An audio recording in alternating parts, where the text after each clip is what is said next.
ఒక్కరికి నా హృదయపూర్వక నమస్కారాలు. మిత్రులారా, మీ అందరికీ తెలుసు మరి కేటీఆర్ సారు మరి మన దగ్గర మన గ్రేటర్ హైదరాబాద్ ని ఏ రకంగా డెవలప్ చేసిన యూత్ విషయంలో అనేది మీ అందరికీ తెలుసు. మరి ఐటీ రంగంలో మరి ప్రపంచ దేశాలు చెప్పుకుంటాయి, మన హైదరాబాద్ అనేది ఐటీ రంగానికి మార్క్ చేయబడి ఉన్నది. అది ఎవరు చేశారు అనుకుంటారు తెలుసు కదా మీకు. మరి కేటీ రామారావు అన్న చేశాడు. మరి కేటీఆర్ అన్న ఈ రోజున యువత గురించి 10 సంవత్సరాలలో హైదరాబాదులో మరి మన ఐటీ డెవలప్మెంట్ ఎంత తెలుసు. ఐటీ జాబులలో మరి మన దేశం నుంచి వెళ్ళి అన్ని రాష్ట్రాల నుంచి వెళ్ళి మన దగ్గర ఐటీ జాబులు చేయడానికి మన దగ్గరకు వస్తుంటారు. అదంతా ఘనత కూడా మన కేటీఆర్ అన్నది. అదేవిధంగా మన రాష్ట్రం డెవలప్ కావడానికి 10 సంవత్సరాలలో మన తెలంగాణ రాష్ట్రం డెవలప్ అయింది అంటే మరి కేసీఆర్ సారు మరి బడుగు బలహీన వర్గాలకే కాకుండా మరి ముఖ్యంగా ఎన్నో స్కీమ్స్ తీసుకొచ్చి మన రాష్ట్రాన్ని ఇతర రాష్ట్రాలన్నీ కూడా అందరూ కూడా దేశంలో చెప్పుకునే విధంగా డెవలప్ చేసిన ఘనత మన కేసీఆర్ గారు. మిత్రులారా, మీ అందరికీ తెలుసు మరి 10 సంవత్సరాల కింద హైదరాబాద్ ఎట్లుంటుండేది. 10 సంవత్సరాల కింద కరెంట్ ఎప్పుడు వస్తుందో ఎప్పుడు పోతుందో తెలిసే పరిస్థితి ఉండేది కాదు. మరి 10 సంవత్సరాల కేసీఆర్ గారు ముఖ్యమంత్రిగా ఉన్నప్పుడు 10 సంవత్సరాలలో ఒక్క రోజు ఒక్క పూట కూడా కరెంట్ పోలేదు. అది మీ అందరికి తెలిసిన విషయమే. ముఖ్యంగా నీటి సమస్య అనేది మన హైదరాబాద్లో కాదు, రాష్ట్రంలో మొత్తం కూడా తాగునీరే కానీ సాగునీరే కానీ మరి ఎంత ప్రాబ్లం ఉంటుండేది. మరి కేసీఆర్ గారు ముఖ్యమంత్రి అయిన తర్వాత నీటి ప్రాబ్లం లేకుండా చేసి మరి ఇప్పుడు ఈ మధ్యన మీరు చూస్తున్నారు, ఈ ప్రభుత్వం వచ్చి 4 నెలలు కాలేదు, మాయా మాటలు చెప్పి మరి కాంగ్రెస్ వాళ్ళు మరి ఈ రోజున మరి ముఖ్యమంత్రి పీఠంలో కూర్చున్న రేవంత్ రెడ్డి గారు మాయమాటలు చెప్పారు. మీ అందరికీ తెలుసు మరి ఈ రోజున హైదరాబాద్లో తాగనీకి నీళ్లు లేవు. మరి కరెంటు కూడా ఎప్పుడు వస్తుందో ఎప్పుడు పోతుందో తెలియని పరిస్థితి ఉంది.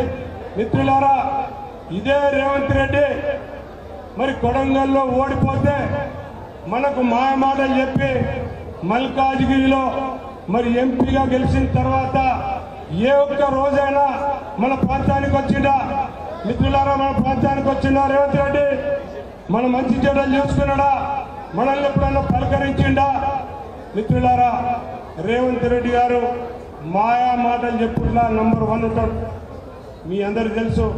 మరొక్కసారి మరి కాంగ్రెస్ పార్టీ వాళ్ళు మాయా మాటలు చెప్పి మళ్ళొక్కసారి మోసం చేయాలని చెప్పి పార్లమెంటు ఎలక్షన్లలో మరి ఓటు దండుకోవాలని చెప్పి వస్తున్నారు. కాబట్టి తస్మాన్ జాగ్రత్త మిత్రులారా, ఒకటి విన్నపించుకుంటాను నేను.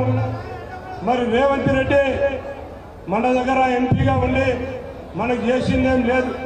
మరి కాంగ్రెస్ అభ్యర్థిని మరి సునీత మహేందర్ రెడ్డిని మరి తాండూరు నుంచి తీసుకొచ్చి మన దగ్గర కంటెస్ట్ చేయడానికి తీసుకొచ్చాడు. మిత్రులారా, మీ అందరికీ తెలుసు కదా, మరి సునీత మహేందర్ రెడ్డికి ఇక్కడ కనీసం ఓటు హక్కు కూడా లేదు, ఎవరితోటి పరిచయం లేదు, ఎవరి సమస్యలు అడిగింది కాదు, ఎవరి గురించి మాట్లాడింది కాదు. మరి సునీతమ్మ డమ్మీ క్యాండిడేట్గా ఇక్కడ పెడుతున్నాడు. కాబట్టి మిత్రులారా, ఆమెను మరి డమ్మీ క్యాండిడేట్గా పెట్టడానికి కారణం ఏంటంటే మరి ఈటల రాజేందర్ అనే వ్యక్తి బీజేపీ అభ్యర్థి ఉన్నాడు కదా, ఆయనకున్న మరి ఈయనకు రేవంత్ రెడ్డి గారికి మంచి దోస్తాని ఉంది. ఆ దోస్తాని సంగతి అందరికీ తెలిసిన విషయమే.